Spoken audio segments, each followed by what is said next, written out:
بسم اللہ الرحمن الرحیم۔ بسم اللہ الرحمن الرحیم۔ السلام علیکم ورحمۃ اللہ وبرکاتہ۔ عزیز طلبہ، آج التبیان فی علوم القرآن کا سبق نمبر 61 ہے، اور اس سبق کے اندر ہم حضرت ابوبکر صدیق رضی اللہ تعالیٰ عنہ کا جمع قرآن کے حوالے سے جو تردد تھا اس کا بیان پڑھیں گے۔ عزیز طلبہ، گزشتہ سبق میں ہم نے عہد صدیقی میں جمع قرآن کا بیان پڑھا ہے، تو اس میں ہم نے یہ پڑھا تھا کہ حضرت ابوبکر صدیق رضی اللہ تعالیٰ عنہ کو جب حضرت عمر رضی اللہ تعالیٰ عنہ نے یہ مشورہ دیا کہ قرآن کو ایک ہی مصحف میں جمع کر لیا جائے، ایک ہی جو ہے وہ اس کے اندر جمع کر لیا جائے، تو حضرت ابوبکر صدیق رضی اللہ تعالیٰ عنہ کو شروع میں اس میں تردد ہوا، بعد میں اللہ تعالیٰ نے شرح صدر فرمایا، تو پھر انہوں نے اس کام کے لیے آمادگی کا اظہار فرمایا۔ تو سوال یہ پیدا ہوتا ہے کہ حضرت ابوبکر صدیق رضی اللہ تعالیٰ عنہ کو ابتدا میں جمع قرآن کے حوالے سے تردد کیوں ہوا، جبکہ یہ تو ایک بہت ہی اچھا کام ہے، عمدہ کام ہے، اور ایسا مسئلہ ہے جس کو اسلام ضروری قرار دیتا ہے۔ تو ایسے مسئلے کے لیے حضرت ابوبکر صدیق رضی اللہ تعالیٰ عنہ کو شروع میں تردد کیوں ہوا؟ تو اس کے جواب کے دو پہلو ہیں۔ پہلا نمبر ایک پہلو یہ ہے کہ لوگ حفظ اور زبانی یاد کرنے میں تساہل سے کام لیں گے، اس وجہ سے حضرت ابوبکر صدیق رضی اللہ تعالیٰ عنہ کو جمع قرآن فی مصحف واحد میں تردد ہوا کہ اگر ہم نے اس کو ایک ہی صحیفے میں جمع کر لیا تو لوگ کہیں گے کہ لکھا ہوا موجود ہے، کیا ضرورت ہے زبانی یاد کرنے کی، دماغ کھپانے کی، محنت کرنے کی، اپنی کوششیں صرف کرنے کی۔ تو پھر اس پر وہ لوگ اعتماد کریں گے، صحیفوں پہ موجود ہونے پر جو موجود ہے اس پر اعتماد کر لیں گے، جس کی وجہ سے ان کے دلوں سے جو ہے وہ قرآن کریم کے حفظ کی جو صلاحیت ہے وہ ختم ہو جائے گی۔ اس وجہ سے حضرت ابوبکر صدیق رضی اللہ تعالیٰ عنہ کو شروع میں تردد ہوا، اور اس وجہ سے انہوں نے جو ہے وہ تردد کا اظہار فرمایا۔ لیکن جب اس کام کی اہمیت کا اندازہ ہو گیا ان کو، اور انہیں پتہ چل گیا کہ یہ ایک ایسا کام ہے جس سے قرآن کریم کی حفاظت ہوگی، تو پھر انہوں نے اس کے لیے آمادگی کا اظہار فرمایا اور آمادگی ظاہر فرمائی، اور پھر انہوں نے حضرت زید بن ثابت رضی اللہ تعالیٰ عنہ کو بھی اس کام کے لیے آمادہ کیا۔ شروع میں ان کو بھی تردد ہوا، لیکن بعد میں حضرت ابوبکر رضی اللہ تعالیٰ عنہ کے سمجھانے پر ان کا تردد بھی ختم ہو گیا۔ تو ایک پہلو تو اس کا یہ ہے کہ لوگوں کے اندر تساہل پیدا ہو جائے گا، سستی پیدا ہو جائے گی، اس وجہ سے انہوں نے تردد کا اظہار فرمایا، اور وہ متردد ہوئے کہ اگر میں نے جمع کر لیا تو لوگ سست پڑ جائیں گے۔ دوسرا اس تردد کے جواب کا دوسرا پہلو یہ ہے کہ حضرت ابوبکر صدیق رضی اللہ تعالیٰ عنہ کو قرآن کریم کو جمع کرنے میں تردد اس لیے ہوا کہ انہیں یہ ڈر پیدا ہوا ان کے دل میں کہ کہیں کوئی ایسی نئی ایجاد میں نہ کر لوں جو آپ صلی اللہ علیہ وسلم کو ناپسند ہو، کوئی ایسی نئی چیز ایجاد نہ کر لوں جس سے آپ صلی اللہ علیہ وسلم خوش نہ ہوں۔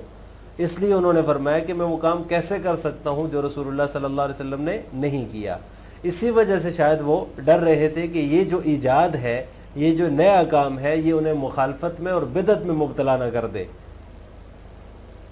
لیکن جب اس کام کی اہمیت کا انہیں اندازہ ہوا، اس معاملے کی اہمیت کا ادراک ہوا، اور وہ سمجھ گئے کہ یہ کوئی نئی چیز جو ہے یہ فی نفس ہی بدعت نہیں ہے، قرآن کریم کو جو ہے وہ یاد کرنے اور ضیاع سے بچانے کا ایک بڑا سبب ہے، ایک عظیم سبب ہے، اور یہ کوئی ایسی چیز نہیں ہے جو کوئی اسلام سے ہٹ کر ہے، دین سے خارج ہے، کوئی بدعت نہیں ہے۔ تو لہٰذا انہوں نے جو ہے وہ ارادہ جو تھا جمع قرآن کو اس کو پختہ کیا، اور وہ پختہ ہو گیا ان کا ارادہ، اور پھر انہوں نے جو ہے وہ حضرت زید بن ثابت رضی اللہ تعالیٰ عنہ کو بھی اس پر قائل کیا۔ تساؤلات حول جمع القرآن وهنا أسئلة ينبغي الإجابة عليها بشيء من التفصيل ونحن نوجزها فيما يلي۔ اولا، لماذا تردد ابو بکر عن جمع القرآن مع انه شيء حسن وامر يوجبه الاسلام؟ والجواب عن ذلك ان ابا بکر رضی اللہ تعالی عنہ خشی ان يتساهل الناس في استظهار القرآن وحفظه غيبا ويعتمد على وجوده في المصاحف فتضعف نفوسهم عن الحفظ وتصبح رغبتهم ضعيفة في حفظه